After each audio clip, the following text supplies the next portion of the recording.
Caiu aqui a nossa conexão, deixa eu dar uma olhadinha.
Vamos lá, voltando, pessoal, vou voltar aqui para o slide, né? Então, isso aí é o aprofundamento, né? É melhorar a participação no jogo, é ensinar de como melhorar essa participação no jogo, é a gente entender as desigualdades, e todas as outras dúvidas que vão aparecendo e a gente vai identificando lá no mapeamento, né? Por exemplo, quando a gente vai aprofundar sobre o handball, a gente poderia usar essa citação aí, né? Surgiu na união de elementos do basquete e do futebol, trata-se de uma modalidade que permite desenvolver seus praticantes diversas habilidades, tudo bem? Então, aqui a gente vai aprofundando, é uma outra estratégia de ensino, que ela vai sendo usada junto com a ampliação, né? Então você reconhece, você enxerga as dificuldades, as dúvidas que as pessoas falam sobre aquilo, e depois a gente vai ampliando e aprofundando, né?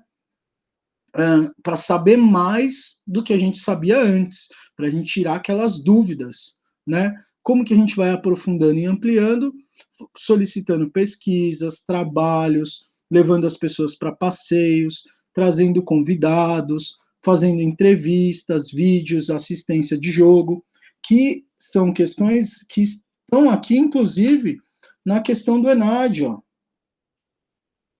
né? Peraí.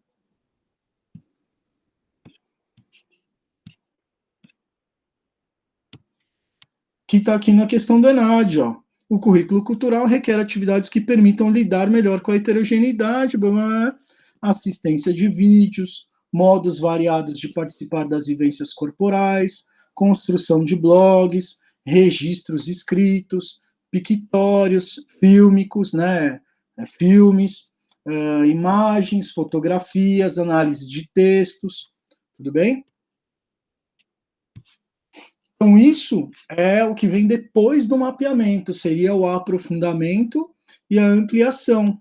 É onde acontece efetivamente, né, o professor é, mediano lá as aprendizagens, né, é onde acontece efetivamente o aprendizado das pessoas. Olha lá, o aprofundamento tem a ver com conhecer melhor a manifestação cultural estudada, né, conhecer melhor o contexto histórico, contexto social, econômico, geográfico, que envolve essa prática corporal, né? Saber o porquê das práticas, né? O porquê que a gente arremessa de um lugar distante e vale 3 pontos, por que, que se eu arremessar de perto vale 2, por que, que a bola não pode bater no pé, né, no caso do basquetebol, no handball, por que, que se chama a linha de 7 metros, por quê, né? Se a gente se aprofundar, a gente vai saber desses porquês da prática, né? Possibilita ir além das primeiras leituras e entender melhor os significados.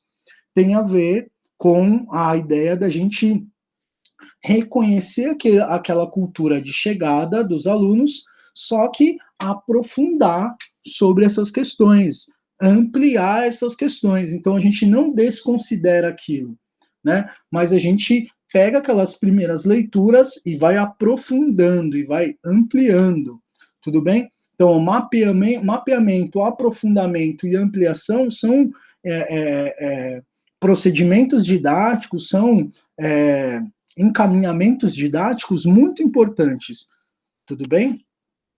Aqui a gente vai para uma outra questão, que é a questão número 27, mas ela tem muito a ver também, né?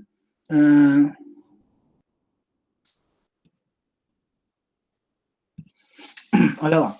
Durante um semestre de aulas de educação física, nos anos iniciais do ensino fundamental, os professores de determinada escola escolheram as ginásticas como tema de estudo. A opção foi feita para a manifestação da cultura corporal após discussões focadas nos valores para a convivência, que integravam o projeto político da escola. Os estudos foram norteados pelo tema as diferenças entre as ginásticas para saúde e lazer e as ginásticas de competição.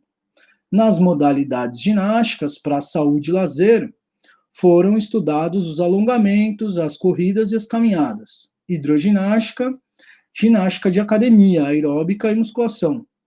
E yoga. Ginástica de competição estudada foi a ginástica artística. Todos vivenciaram a corrida e a caminhada, tendo sido esta última apresentada por alguns alunos como uma prática que ajuda a emagrecer, realizada por diversos familiares, principalmente avós e mães. Em sala de aula, discutiu-se o motivo de essas atividades elaborarem para o processo de emagrecimento e o modo de realizá-las. O professor fez uma breve explicação acerca dos batimentos cardíacos e mediu a frequência cardíaca de um aluno, em repouso e durante o exercício. Como não havia aparelhos para todos, o professor ensinou a fazer a mediação com a utilização do relógio. A aula foi realizada na área verde da escola, um espaço arborizado, com sombra e um solo irregular, assemelhando-se bastante com os espaços de praça e de parques, onde, segundo os alunos, os seus parentes costumavam se exercitar. Considerando a situação acima descrita, avalie as afirmações a seguir. A proposta pedagógica desenvolvida possibilitou o professor abordar temas diretamente relacionados à saúde. Sim, acho que possibilitou. Na proposta pedagógica, a temática ginástica assume um papel funcionalista, ou seja, é utilizada como um contexto para a abordagem de outros conteúdos que ela não própria. Na aula em que os alunos vivenciaram a corrida e a caminhada, foram apresentados conhecimentos conceituais, procedimentais, articulando teoria e prática, né? Então, eu imagino que a resposta certa aí é a 1 e a 3, né? Porque, na verdade, ela não falou de outras coisas que não fossem educação física, né? Estava falando aí das ginásticas, né? É importante dizer que nessa prática, né, pedagógica, ela foi desenvolvida na perspectiva da cultura corporal. Aqui, ó, a opção feita pela manifestação da cultura corporal após discussões. Isso não inviabiliza que a gente ensine sobre frequência cardíaca, sobre questões relacionadas à saúde, questões relacionadas à prática corporal. Isso não inviabiliza, né? A gente precisa discutir e debater esses temas. Mas a gente não pode utilizar isso ou pensar nisso como se fosse função da educação física emagrecer essas pessoas. Não, eles estão mostrando que com as ginásticas, né, muitas pessoas usam a ginástica, isso fora da escola, né, na sociedade, para emagrecer. Tudo bem? E aqui no caso, para emagrecer e para se exercitar. Então, continua sendo uma perspectiva cultural de educação física. Aqui, a gente pode falar sobre a ideia deixa eu pôr isso aqui mais para cima, da ampliação, né? A gente amplia a discussão que a gente estava tendo sobre as práticas corporais, né? A gente traz tudo o que pertence à manifestação cultural, visitas espaços, assistências de vídeos, possibilitar diversos discursos, né, sobre aquela prática corporal, diferenciando sempre dos primeiros acessos ao tema estudado. Então, antes as pessoas não sabiam sobre frequência cardíaca, muito bem por que as pessoas faziam ginástica nas ruas, como que melhorava a saúde fazendo atividade física, tudo bem? Essas discussões, elas não estão afastadas da educação física cultural. É importante que o professor converse sobre isso, porque é a finalidade dessas práticas na sociedade, tudo bem?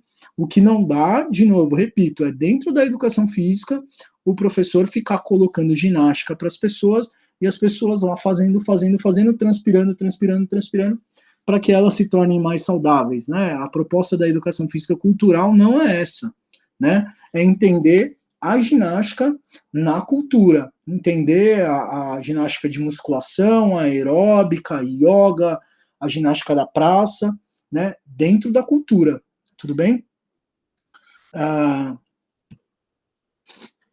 Então, acho que essa daqui, né, ela abordou, né, temas da ginástica, foram apresentados conhecimentos, né, que isso é do SPCN, pessoal.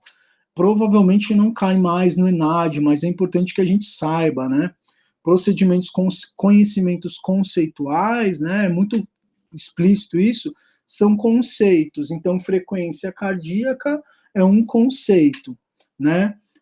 Saber fazer as coisas são conhecimentos procedimentais. Então, saber um arremesso, saber aferir a frequência cardíaca é um procedimento. E aí, na ideia dos PCNs, né, dos Parâmetros Curriculares Nacionais, a gente tem os conhecimentos conceituais, procedimentais, que é o saber fazer, e os atitudinais, que é, enquanto eu estou jogando, quais são as minhas atitudes? Eu sou agressivo, eu ajudo os outros, eu sou solidário, eu quero jogar sozinho, eu quero fazer uma panelinha, tudo bem? Isso também são elementos considerados, mas lá no PCN. Provavelmente na nossa prova do ENAD caia mais questões com a Base Nacional Comum Curricular, né, que é a nossa próxima aula, né, que é o documento mais atual que a gente tem, que vai falar de educação física. Provavelmente a gente caia bastante coisa no ENAD, né, que a gente vai fazer, sobre a Base Nacional Comum Curricular. Tudo bem? Então, ampliação aqui eu falei para vocês, e a gente vai aqui para mais uma questão. A gente vai tentar responder mais uma questão aqui.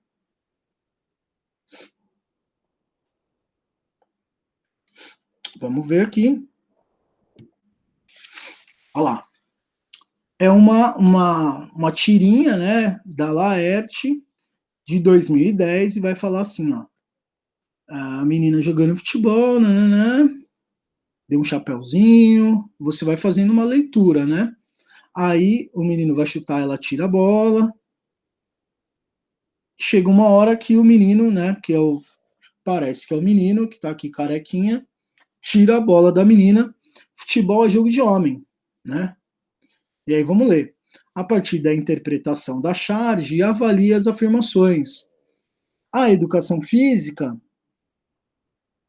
escolar, muitas vezes, reforça a consolidação da segregação de gênero, tornando-se um espaço propício para a manutenção de estereótipos.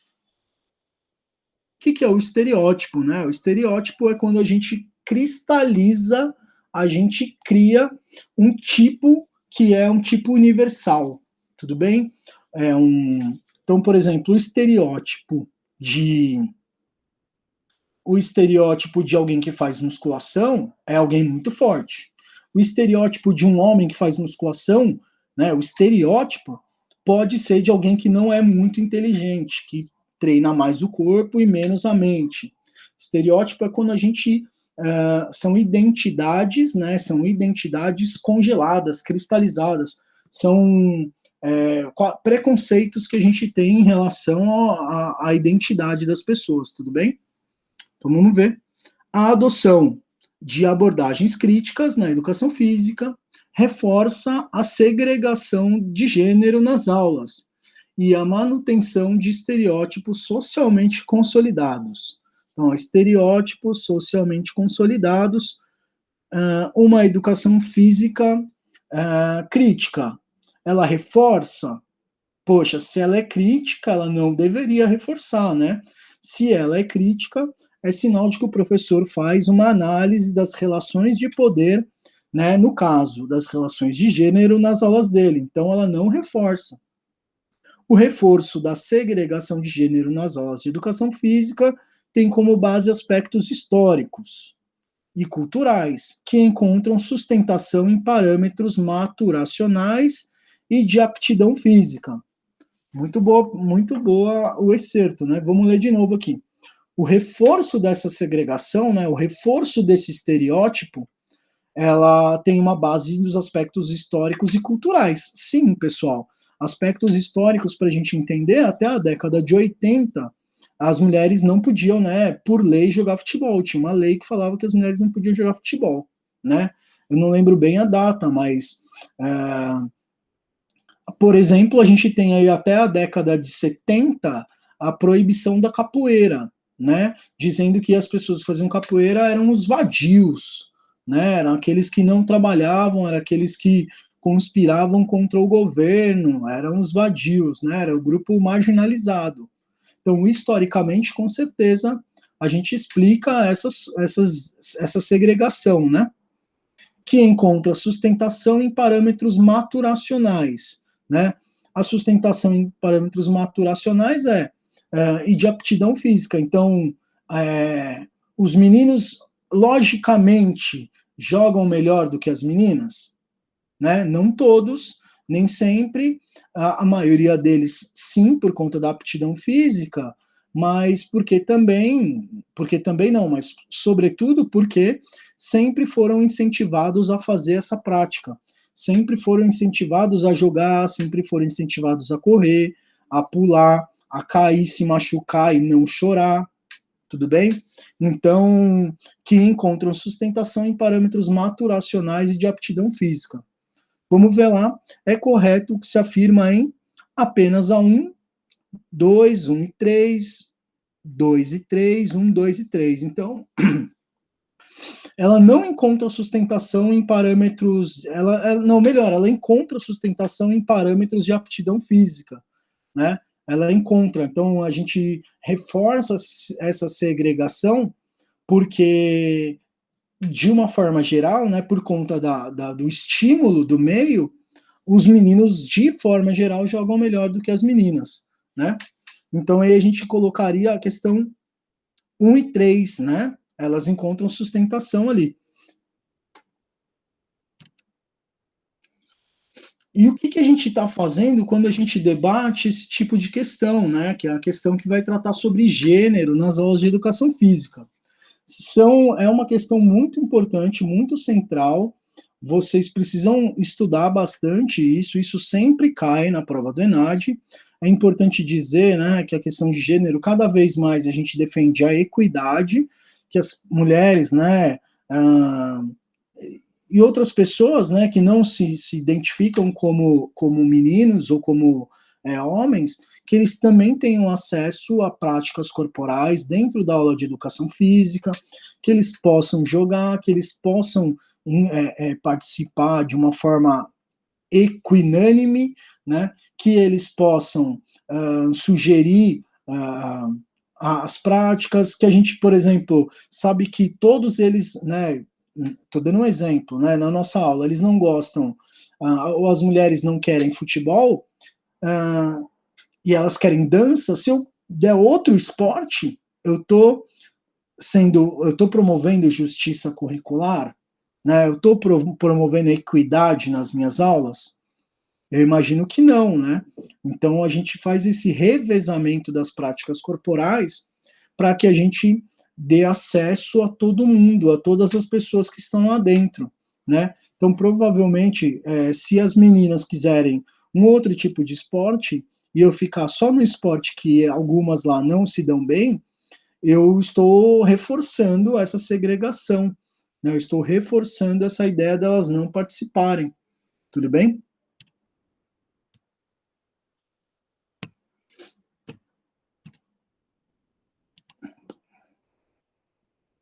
Aqui ficou um pouco fora.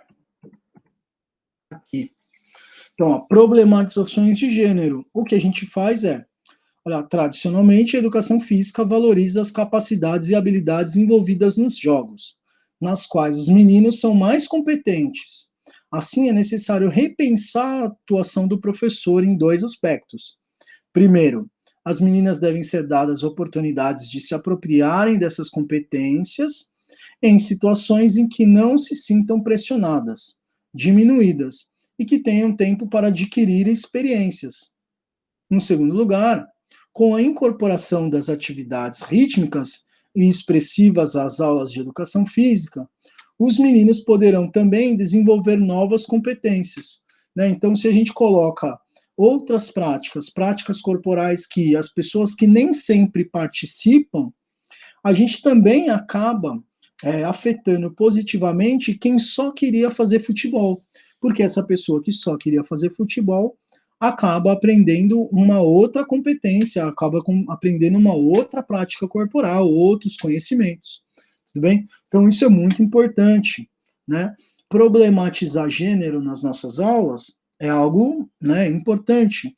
A gente cada vez mais tem lutado para que a gente não tenha esse tipo de problema e que as mulheres, né, as pessoas transexuais, possam acessar essas práticas, possam participar das aulas, tanto quanto, né, aquele menino que é muito bom em esporte que participa de tudo.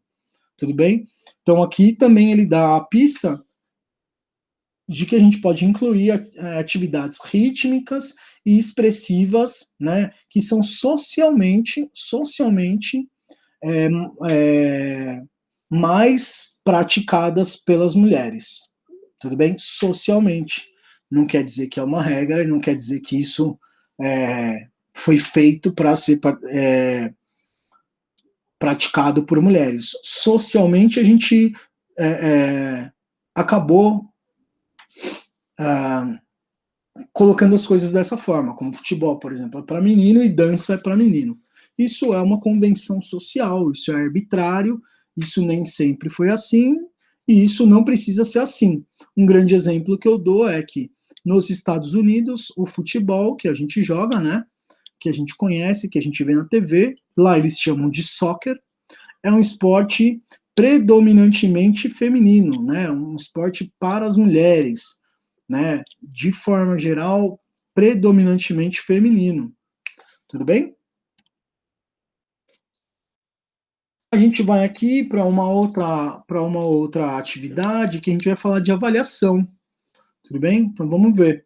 As práticas avaliativas devem estar em consonância com os procedimentos metodológicos, né? Então, ó, a gente tem que avaliar de acordo com aqueles procedimentos que a gente, né, estabeleceu nos nossos métodos de ensino, dada a necessidade de se aplicar estratégias de ensino alinhadas aos objetivos da educação básica.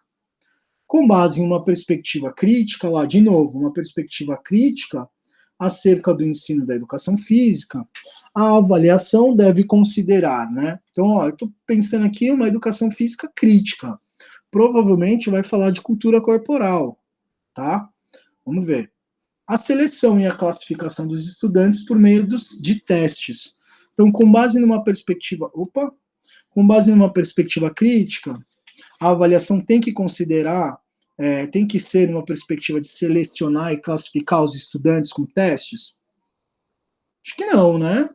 Uma perspectiva crítica é aquela que vai entender que as diferenças entre as crianças, o desempenho delas, a participação delas, a forma como elas jogam, são condicionantes culturais, são condicionantes sociais, ou seja, dependem do contexto que elas estão inseridas, depende da sociedade que elas vivem, dos grupos que elas, né, dos grupos culturais que elas fazem parte. Não é legal a gente fazer essa seleção e essa classificação, tudo bem? Sobretudo por meio de testes que são tecnicistas, né? Fazem parte de uma educação que não é crítica, mas de uma educação tecnicista. O acompanhamento por meio de listas de presença, vinculando a nota ao número de faltas. De novo, não é só isso, não é só o número de faltas, né? Tem mais um montão de elementos que a gente precisa considerar. O estágio de desenvolvimento das destrezas motoras e a habilidade técnica do estudante. Então, eu vou dar nota de acordo com a habilidade técnica dos meus alunos? Não, né? Numa educação física crítica, a gente não dá melhor nota para quem é o melhor jogador. A gente precisa entender por que aquela pessoa é o melhor jogador. De novo, quais as condições sociais, culturais, históricas que fizeram com que ele jogue bem e que as outras pessoas não joguem tão bem, por exemplo. O diagnóstico dos processos do estudante na recondução dos processos de ensino-aprendizagem. Então, aqui já ficou mais interessante. Vamos pular essa e vamos para a última. O desempenho técnico. De novo, a gente vai dar nota de acordo com o desempenho técnico, de acordo com aquele que joga melhor, atrelando a nota do estudante ao grau de aproximação do padrão motor correto. Então, a gente vai dar a melhor nota da educação física para aquele que saber chutar melhor, para aquele que souber driblar melhor, para aquele que souber arremessar melhor. Não, numa perspectiva crítica, a gente vai dar boas notas para aqueles que participam bastante, a gente vai dar boas notas para aqueles que participam das atividades, sugerindo, questionando, fazendo perguntas, pesquisando, ajudando as outras pessoas, tudo bem? A avaliação, ela serve para a gente pensar, inclusive, a nossa aula. Um professor crítico vai pensar, vai repensar a sua própria aula. Então, ó, o diagnóstico dos processos do estudante na recondução dos processos de ensino-aprendizagem. Então, um professor que vai desenvolver uma educação física crítica, ele vai se perguntar, por exemplo, por que determinadas crianças não aprenderam aquilo que foi passado. E, poxa, se elas não aprenderam, e se muitas delas não aprenderam, talvez o problema não são elas, mas o problema são as aulas que a gente deu. Então, a gente vai lá reconduzir esses processos de ensino-aprendizagem, vai reelaborar, repensar, né, e fazer de uma outra forma. Não é no sentido punitivo, de punir os estudantes. A avaliação, nessa perspectiva crítica, ela não é punitiva. E ela não considera só elementos técnicos. Tudo bem? Olha lá. A avaliação, acompanhar o projeto em todos os momentos. Isso é avaliar. Né? Então, conforme a gente está mapeando e a gente está fazendo as anotações das nossas aulas, enquanto professores, a gente também precisa, né, acompanhar as nossas atividades, avaliar se as nossas atividades foram boas, se as nossas atividades, né, promoveram lá as aprendizagens que a gente gostaria, né? A gente coloca sob avaliação não só o aluno, não só o estudante, mas as nossas aulas também. A avaliação tem de trazer a construção dos conhecimentos. Isso é muito bom, né? Então, eu não quero saber se o cara aprendeu ou não e ponto. Né? Se ele respondeu a questão certa, A, B, C, D ou E. Eu não quero saber. Eu quero entender, tentar entender como que ele foi construindo esse conhecimento com base nas atividades que a gente foi elaborando, nas atividades que a gente foi pensando, o que ele pensava nas primeiras atividades e o que ele veio pensando, né, no final, e de como esse conhecimento dele sobre as práticas corporais foi acontecendo.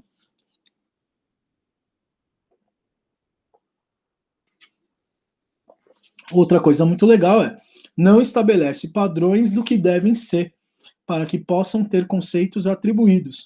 Então, eu não vou dar conceito nota 10 para quem driblar e chutar bem, de acordo com determinados padrões. Eu não vou dar nota 9,5, 10 para quem jogar muito bem, participar das aulas e marcar muitos gols e ser gentil com as pessoas, né? Eu não tenho padrões de comportamento que eu vou dar 10, eu vou dar 9, eu vou dar 8. Na verdade, eu vou entender como que se deu essa construção do conhecimento, como que foi essa reflexão, né, do indivíduo, da aprendizagem do indivíduo, né? Então, a gente tenta fugir de padrões, porque se a gente achar que todo mundo vai ser padrão 10 em determinada coisa, a gente vai se frustrar, a gente não vai conseguir, né? A gente tem que entender, numa perspectiva crítica, essas condicionantes sociais e culturais e por que as pessoas não vão saber exatamente a mesma coisa no final do processo, né? Olha lá, a avaliação possibilita a reflexão sobre o próprio projeto. Isso é muito importante numa perspectiva crítica. Não é só o aluno que está sendo estudado, né? Não é só o aluno que está sendo avaliado. O processo de ensino-aprendizagem, o caminho, todas as atividades que estão sendo elaboradas, a gente vai avaliando se foram boas atividades, se as atividades, né, promoveram determinadas aprendizagens que a gente gostaria, tudo bem? Isso é muito importante. Então, não estabelece padrões para o que devem ser. Olha lá, seleção e classificação, estágios de desenvolvimento e destrezas. E estágio de desenvolvimento das destrezas motoras é seleção e classificação, né? Então, a criança, naquela determinada idade, ela tem que estar sabendo fazer tal coisa. Se eu não souber, né, se eu não avaliar isso de uma forma crítica, se eu não entender todas as condicionantes, eu acabo cometendo injustiças, né? Tudo bem? A questão 14, então, é essa do diagnóstico dos processos. A avaliação está aqui, ó, possibilita reflexão sobre o próprio projeto. Tudo bem? Tem mais um elemento aqui que eu gostaria de falar hoje para a gente terminar, que é a importância do registro nas aulas, né? Em registro, várias vezes eu falei, então você está anotando o que as pessoas estão falando, você está anotando, né, o que as atividades que você pensou, o que ela está gerando nas pessoas, quais as aprendizagens estão acontecendo. Eu posso fazer fotos, posso fazer vídeos, eu uso muito, né, a anotação dos cadernos, posso fazer painéis, provas escritas. Isso me possibilita, né, compreender melhor como foi a minha aula, possibilitar e trazer subsídios para as próximas aulas, socializar os conhecimentos do projeto, isso é muito importante, comunicar para a comunidade escolar, né, para os pais, para os responsáveis, para os diretores, para os coordenadores, para os outros professores, para a escola como um todo, o que você ensinou, o que as crianças aprenderam naquelas aulas. Então, registrar as nossas aulas não é só o diário, né? Não é só o diário de aula, algumas escolas têm também mecanismos de registro digital, mas a questão não é só essa, a questão é você registrar o seu dia a dia, né? Por isso eu falo muito também, falo bastante, para quem é meu aluno sabe, desses relatos de experiência. Então a gente vai anotando como as pessoas, né, foram aprendendo, o que elas foram aprendendo, como foi a aula, quem brigou com quem, por que brigou, o que um falou para o outro. Você vai anotando e vai trazendo esses conteúdos, né? Podem ser, a gente pode pensar assim, para serem abordados, ensinados nas próximas aulas. Então, registro. Hoje nós falamos sobre a questão 14, falava sobre avaliação, falamos sobre uma educação física mais sensível, né, às questões de gênero, né, que as pessoas, as mulheres, as pessoas trans tenham mais condições de participar da aula. Nós falamos sobre aprofundamento, ampliação e falamos sobre mapeamento. E aqui uma questão discursiva que falava nessa primeira parte aqui, né, do mapeamento, o quanto é importante mapear essa cultura de chegada, e depois as atividades aqui de ampliação e atividades de aprofundamento dos conhecimentos das crianças sobre uma determinada prática corporal. Beleza, pessoal? Vamos terminar aqui. Vamos ver quanto tempo a gente já deu aqui.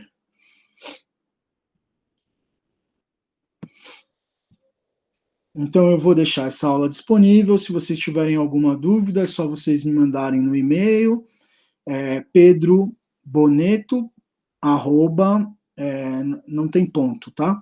É Pedro Boneto, com 2 T's, arroba, grupoflamingo.com. E aí, qualquer dúvida que vocês tiverem sobre essa aula, vocês podem me mandar lá. Na semana que vem, vocês terão aula, se eu não me engano, é com a professora, eu acho que é com o professor Mário ou com a professora Gina, eu estarei dando aula para o pessoal da pedagogia, tudo bem? Então, na semana que vem eu não estarei com vocês. Vocês tenham uma boa noite